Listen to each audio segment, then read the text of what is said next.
Ya. Assalamualaikum warahmatullahi wabarakatuh. Alhamdulillah wa syukurillah wa la haula wa la quwata illa billahil aliyyil azim. Puji dan syukur kepada Allah SWT pada kesempatan pagi yang berbahagia ini menjelang siang.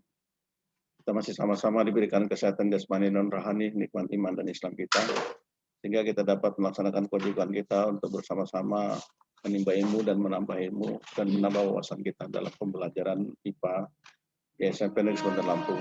Selawat dan salam semoga tercurah pada junjungan Nabi besar kita Nabi Muhammad SAW. Semoga kita semua dapat syafaatnya. Selamat pagi dan salam sejahtera kepada anak-anak sekalian yang berbeda keyakinan dengan Bapak. Tapi pun anak-anak sekalian, pada hari ini kita akan bersama-sama untuk melaksanakan kegiatan belajar mengajar dalam kegiatan pembelajaran mata pelajaran IPA. Insya Allah kita masuki konsep lanjutan pada hari ini, yaitu tentang sistem pernapasan pada manusia. Anak-anak sekalian, sebelum kita melanjutkan kegiatan kita pada hari ini di dalam pembelajaran daring, Bapak harapkan tetap laksanakan protokol kesehatan 3M-nya. Nanti kalian walaupun di rumah tetap menggunakan masker, menjaga jarak, mencuci tangan, kemudian memakan makanan yang cukup bergizi, serta tetap untuk semangat pagi, semangat. Anak-anak sekalian, baiklah Bapak akan mulai sesuai dengan rencana pelaksanaan pembelajaran Bapak dalam daring pada kesempatan ini, bahwa kita akan masuk ke dalam sistem pernapasan pada manusia. Bapak sampaikan tujuan pembelajaran sistem pernapasan pada manusia. Pertama, diharapkan kalian bisa memahami dan mengidentifikasi organ pernapasan. Yang kedua, kalian juga dapat memahami mekanisme pernapasan. Selanjutnya, memahami berbagai gangguan pada sistem pernapasan. Menjelaskan upaya menjaga kesehatan sistem pernapasan. Menyajikan karya tentang upaya menjaga kesehatan sistem pernapasan. Membuat poster tentang bahaya merokok bagi kesehatan. Anak-anak sekalian, baiklah, nanti kita akan lanjutkan dalam kegiatan pembelajaran ini. Bersama-sama kalian perhatikan materi yang akan Bapak sajikan. Selamat mengikuti.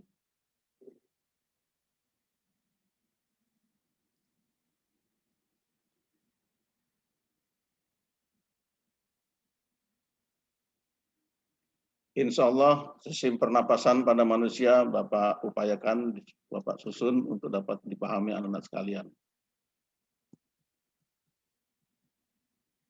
Pernapasan atau yang sering disebut dengan kata lain dalam bahasa biologi atau bahasa yang disebut dengan respirasi, dalam bahasa Inggris disebut dengan respiration. Maksudnya adalah proses pengambilan O2 atau oksigen dan mengeluarkan karbon dioksida atau disebut dengan CO2 dan menghasilkan energi yang dibutuhkan oleh tubuh. Pertukaran gas antara sel dengan lingkungannya. Alat-alat dalam sistem pernapasan terdiri dari, selanjutnya pertama itu rongga hidung. Kemudian rongga hidung merupakan tempat masuknya udara pernapasan pertama kali. Terdapat rambut-rambut hidung dan mukus. Udara mengalami perlakuan sebagai berikut. Pertama, penyaringan, kemudian penghangatan. Yang kedua, faring, merupakan persimpangan antara saluran makanan atau asufagus dan saluran respirasi atau disebut dengan trakea. 3 bagian faring yaitu nasofaring atau daerah faring yang membuka ke arah rongga hidung, orofaring yaitu membuka ke arah rongga mulut, dan 3 laringofaring membuka ke arah laring. Ketiga, yaitu yang disebut dengan laring, terletak di bawah faring dan merupakan pangkal tenggorokan, tersusun oleh tulang rawan. Fungsinya adalah untuk menyalurkan udara dari faring ke trakea. Terdapat glotis, berarti bagian atas laring. Glotis akan menutup oleh jaringan penutup bernama epiglotis saat ada makanan yang lewat. Laring juga disebut sebagai kotak suara karena memiliki pita suara. Yang keempat yaitu disebut dengan trakea. Lapisan luar terdiri atas jaringan ikat, lapisan tengah terdiri atas otot polos dan cincin tulang rawan. Lapisan terdalam terdiri atas jaringan epitel bersilia yang menghasilkan banyak lendir yang berfungsi untuk menangkap benda-benda yang asing yang akan masuk ke paru-paru bersama udara pernapasan. Yang kelima, yaitu disebut dengan bronkus, merupakan cabang batang tenggorok, jumlahnya sepasang, menuju ke paru-paru kanan dan kiri. Dinding bronkus terdiri atas 3 lapis, yaitu jaringan ikat, otot polos, dan jaringan epitel, seperti pada trakea. Perbedaannya adalah bahwa dinding trakea jauh lebih tebal dan cincin tulang rawan pada bronkus tidak berbentuk lingkar sempurna. Yang keenam, bronkiolus adalah percabangan kecil dari bronkus. Sel-sel epitel bersilia pada bronkiolus berubah menjadi sisi epitel. Pada bronkiolus ini sudah tidak terdapat cincin tulang rawan. Bronkiolus akan berakhir pada alveolus. 7. Paru-paru dan alveolus. Paru-paru manusia berjumlah sepasang kanan dan kiri. Setiap paru-paru dibungkus oleh selaput pembungkus paru-paru yang dikenal dengan pleura. Paru-paru kanan dan ada 3 gelambir, yaitu paru-paru kiri ada 2 gelambir. Di dalam paru-paru terdapat kantong udara sebagai tempat difusi gas, yaitu alveolus.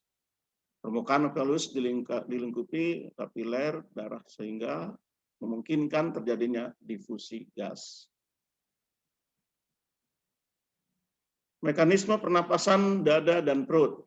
Pernapasan dada, tulang rusuk terangkat karena kontraksi otot antar tulang rusuk pada saat udara masuk. Kemudian volume rongga dada membesar, nah itu yang disebut dengan penyerapan atau pemasukan O2 yang disebut dengan inspirasi. Selanjutnya, pernapasan perut, otot diafragma kontraksi, diafragma mendatar, volume rongga dada membesar pada saat udara masuk, itu yang disebut inspirasi, dan ekspirasinya adalah udara keluar, otot diafragma redaksi, otot perut kontraksi, diafragma melengkung ke rongga dada, volume rongga dada mengecil.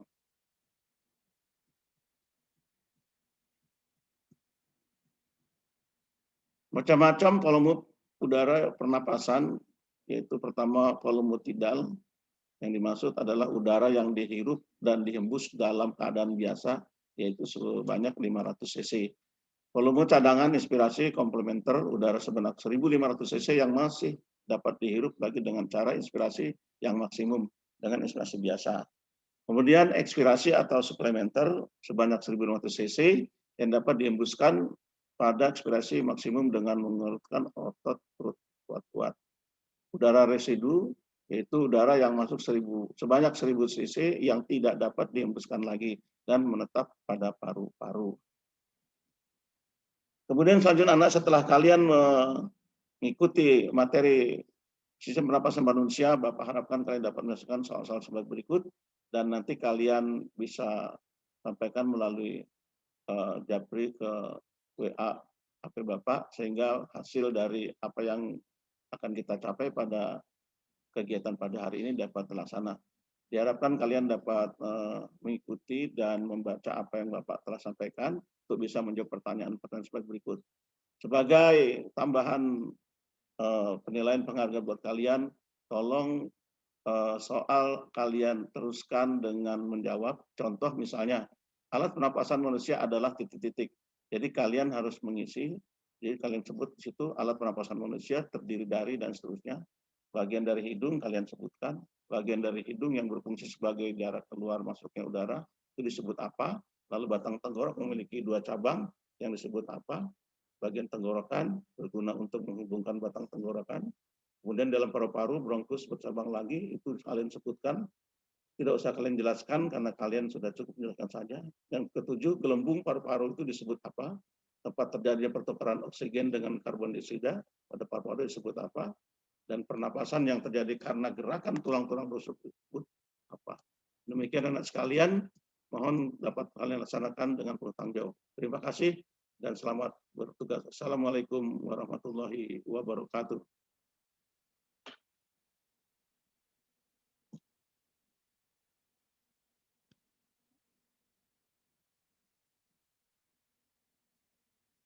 tutup ya.